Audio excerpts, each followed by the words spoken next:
ఎన్నాళ్ళలో వేచిన ఉదయం. ఎందుకంటే Vamsi and co వాళ్ళ ఫ్యామిలీ మెంబర్స్ అవనివ్వండి, లేకపోతే వాళ్ళ ఫాలోవర్స్ అవనివ్వండి, వీళ్ళందరికీ కూడా చాలా ఆశగా ఎదురు చూస్తున్నారండి ఎన్నో రోజుల నుంచి. ఆ రోజు రానే వచ్చింది. వంశీకి సంబంధించి అన్ని కేసుల్లోనూ కూడా బెయిల్ లభించింది. కానీ ఆయన విడుదలవుతాడా అవడా, ఇది ఇప్పుడు అందరిలో ఉన్న ప్రశ్న. ఎందుకంటే సుప్రీంకోర్టుకి వెళ్ళింది ప్రభుత్వం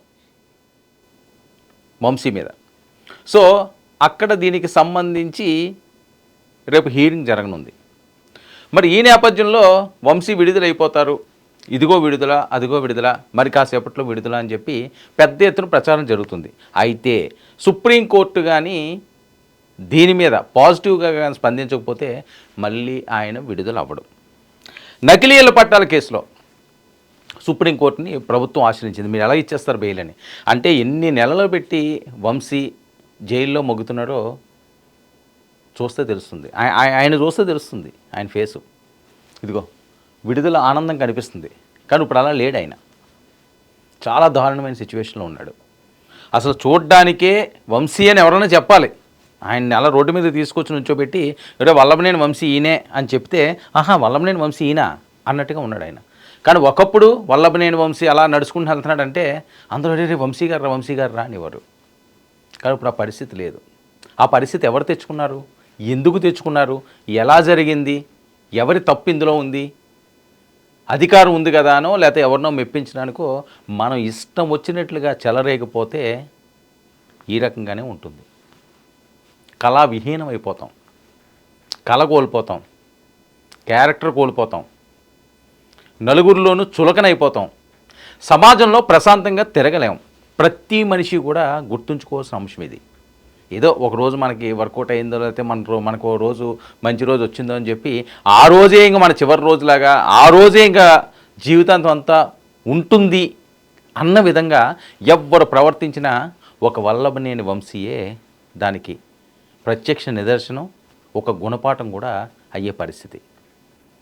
తప్పులు సహజంగా ఎవరైనా చేస్తారండి. తప్పులు చేయడం ఎవరో చెప్పులు చేయరు, అందరూ శ్రీరామచంద్రులు, అందరూ గుణవంతులు బుద్ధిమంతులు అని నేను చెప్పే ప్రయత్నం చేయట్లేదు. పొరపాట్లు జరుగుతాయి, తప్పులు జరుగుతాయి, కానీ పశ్చాత్తాప పడాల్సిన అవసరం ఉంది. ఆ తప్పుల్ని తెలుసుకుని అయ్యో నేను తప్పు చేశాను, మళ్ళీ తప్పు నేను చేయకూడదు, నేను పొరపాటు చేశాను అని ఎవరైతే ఆత్మ విమర్శ చేసుకుంటారో వాళ్ళకి ఆ రోజు కాకపోయినా ఇంకొక రోజన్నా బాగానే ఉంటుంది. లేదు మనం చేసిందే గొప్ప, నేను తప్పేం చేయలేదు, నాకు నోరుంది, నేను ఇష్టం వచ్చినట్లుగా మాట్లాడాను, నాకు డబ్బు ఉంది, నాకు నచ్చినట్టుగా నేను చేశాను, లేకపోతే నాకు ఇంకొకటి ఉంది, నాకు నచ్చినట్టుగా నేను ముందుకు సాగాను అని అనుకుంటే సమాజం హర్షించదు. అంటే ప్రతిసారి కూడా దీన్ని నాకు ప్రస్తావించడం ఇష్టం లేదు. భువనేశ్వరి గారు తల్లి లాంటి వ్యక్తి.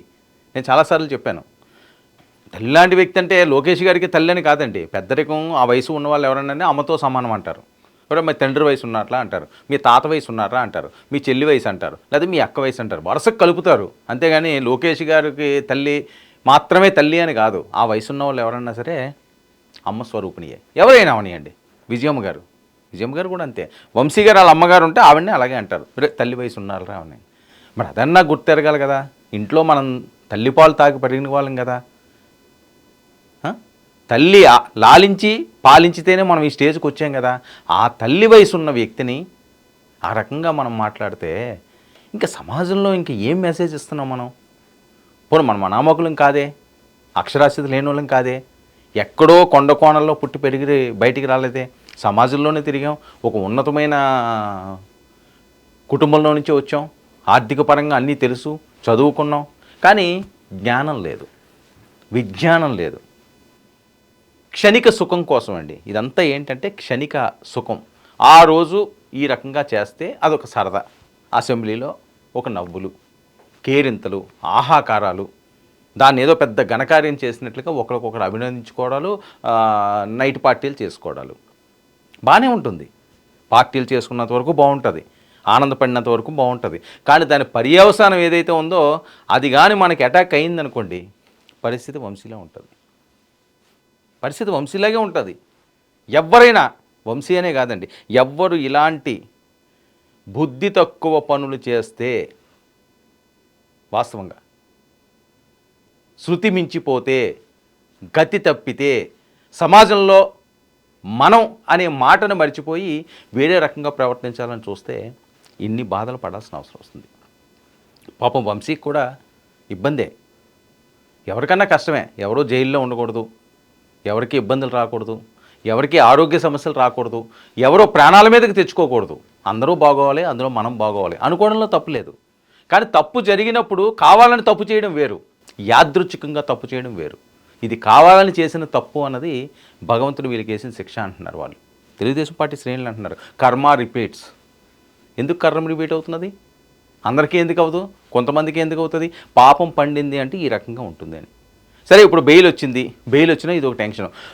ఎవడన్నా ఒక వ్యక్తితో మనకేదో విరోధం ఉందండి, లేదా ఒక వ్యక్తితో ఏవో గొడవలు ఉన్నాయి, ఆ గొడవలు తారాస్థాయికి చేరినాయి. ఆడు మన ఏం చేస్తాడో ఒక టెన్షను, మనం వాడిని ఏం చేస్తామో ఆడికి టెన్షను. ఈ టెన్షన్ ఉండకూడదు. ఆ రోజుకి అది క్లియర్ అయిపోవాలి. గొడవ అయిందనుకోండి, ఆ రోజు బాహాబాహి తేల్చేసుకోండి. కోపం వచ్చిందంటే వాళ్ళు లెంపకే కొట్టండి, సరే అయిపోయింది, ఇంకా అక్కడికి వదిలేయాలి. కానీ దినదినగంటంగా ఆడెక్కడి నుంచి ఏ పక్క నుంచి వచ్చి ఏం పోటు పడుస్తాడో అని ఈ టెన్షన్ ఉండకూడదు. ఇప్పుడు వంశీ పరిస్థితి అలాగే తయారైంది. ఒక కేసు అన్నారు బెయిల్, ఇంకొక కేసు బెయిల్ వచ్చింది, ఇంకొక కేసు బెయిల్ పోయింది, ఇంకొక కేసు బెయిల్ వచ్చింది, ఇంకొక కేసు బెయిల్ పోయింది. పోవడం రావడం ఇది ఒక సినిమాలాగా జరిగింది ఈ సీన్ అంతా కూడా. దీనికి అంతటికీ కారణం ఏంటి? మరీ ఇంకొక కీలకమైన అంశం ఏంటంటే ఇందులోని ఏదో భువనేశ్వరి గారిని అన్నారనో, భువనేశ్వరి గారి ఇంకా అది ఎందుకులేండి, ఇంకా టాపిక్ తీసుకురావడం కూడా అంత మంచిది కాదు. నాకు నచ్చట్లేదు. ప్రతిసారి కూడా అలాంటి వయసున్న వాళ్ళని ఈ చెండాలం, ఈ బురద మాటలు మంచి పద్ధతి కాదు ఎవరు మాట్లాడినా సరే. అందుకని ఆ కేసు గురించి అంటలేదు. ఇప్పుడు చూడరా, ఇక్కడ చాలా కీలకమైన అంశం. ఆ కేసు కానీ దాని మీద కేసు కానీ ఈ రకంగా అన్నారు, అవమానపరిచారు, ఇంకోటి చేశారు, నాకు పరువు నా భంగం కలిగింది. ఈ కేసులు ఏమీ లేవు వంశీ మీద. ఈ కేసులు లేకుండా మొత్తం నడుస్తున్నది కదా. ఇది స్కెచ్ అంటే ఇలా ఉంటుందా అని. వైఎస్ఆర్సీపీలో చాలామంది మీద కేసులు ఉన్నాయి, కానీ ఎవరిని అరెస్ట్ చేయట్లేదు. చాలా గుర్తుంచుకోవాల్సిన అవసరం ఇది. జాగ్రత్తగా పరిశీలించాల్సిన అవసరం. కొడాలి నాని మీద కేసులు ఉన్నాయి, రోజా మీద కేసులు ఉన్నాయి, ద్వారంపూడి చంద్రశేఖర్ రెడ్డి మీద కేసులు ఉన్నాయి, పేరి నాని మీద కేసులు ఉన్నాయి, అంబటి మీద కేసులు ఉన్నాయి. ఎవరి మీద కేసులు లేవండి? ఆ రోజుల్లో వైఎస్ఆర్సీపీ హయాంలో ఉన్నప్పుడు ఎవరైతే ఇష్టం వచ్చినట్లుగా పేలారో వాళ్ళందరికీ కూడా కేసులు ఫుల్గానే ఉన్నాయి. కానీ వాళ్ళని అరెస్టులు చేయట్లేదు. ఇప్పుడు విషయం ఏంటంటే వాళ్ళని అరెస్టులు చేయట్లేదు. అరెస్టులు చేస్తే ఆ టైంకి అయిపోద్ది. కానీ ఎప్పుడు అరెస్ట్ చేస్తారో తెలియకుండా, వాళ్ళని ఏం చేస్తారో తెలియకుండా, ఏ కేసులు మీద నుంచి పడతాయో తెలియకుండా బిక్కుమంటూ దినదినగండంగా బతకాల్సిన దుస్థితి ఎందుకు ఉండాలండి రాజకీయ నాయకుడికి? ఎందుకు? 5 సంవత్సరాలు పాలించారు, మంత్రులు చేశారు, ప్రశాంతంగా ఉండొచ్చు కదా. ఉండం. ఎవరైనా సరే, వైఎస్ఆర్సీపీ అని నేను అంటలేదు, ఇప్పుడు తెలుగుదేశం పార్టీలో ఉన్న వాళ్ళని, జనసేన ఉన్నాయండి, మీకు పదవులు శాశ్వతం కాదు. 5 ఏళ్ల పోస్ట్ అది ప్రజలిచ్చిన పోస్టు. ప్రజలు మిమ్మల్ని నమ్మి మీకు ఇచ్చిన అవకాశం. అది అవకాశాన్ని మీరు వినియోగించుకుంటే ఇంకొక అవకాశం వస్తుంది. అవకాశం కానీ వినియోగించుకోలేదనుకోండి, అక్కడికక్కడికే తీసి పక్కన పడిచేస్తారు. ఎందుకంటే చంద్రబాబు నాయుడు గారు పదే చెప్తున్నాడు కదా, ఫస్ట్ టైం ఎమ్మెల్యేల కింద ఉండిపోయే వాళ్ళు చాలామంది ఉన్నారు అని. ఎందుకు ఆ పరిస్థితి తెచ్చుకోవాలా? ఇక వంశీ విషయానికి వస్తే, మరి సుప్రీంకోర్టు ఏం చెప్తున్నది అన్నది అదొక టెన్షన్లో నడుస్తున్నది. నకిలీ ఇళ్ల పట్టాల కేసులో వల్లభనేని వంశీకి బెయిల్ అయితే నవ్వించింది. ఎక్కడ నవ్వించింది? నూజివీడు కోర్టులో. అయితే ఇప్పటివరకు వంశీపై నమోదైన అన్ని కేసుల్లోనూ కూడా బెయిల్ వచ్చింది. జిల్లా జైలు నుంచి వంశీ విడుదలయ్యే అవకాశం అంటూ కూడా జరుగుతున్న ప్రచారం.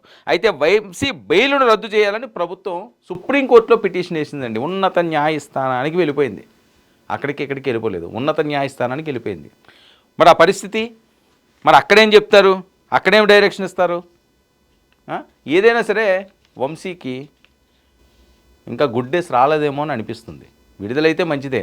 విడుదలైనా సరే పద్ధతిగా సమాజంలో తిరగాలండి. ఇంకా పశ్చాత్తాపడాలి, పొరపాట్లు తెలుసుకోవాలి. లేదు ఈ రకంగానే వెళ్తామంటే చాలామందికి ఇది గుణపాఠంగా కానీ నేర్చుకోకపోతే ఇదే దుస్థితి, ఇదే పరిస్థితి. మరి వంశీ బతుకు ఎలా ఉంటుందో చూడాలి ఫ్యూచర్లో. ఆయనకి ఆరోగ్యం అది బాగోట్లేదు కాబట్టి ప్రశాంతంగా ఆయన నిండు నూరేళ్ళు బతకాలనే కోరుకుందాం, మంచిగా బతకాలని ఆశిద్దాం.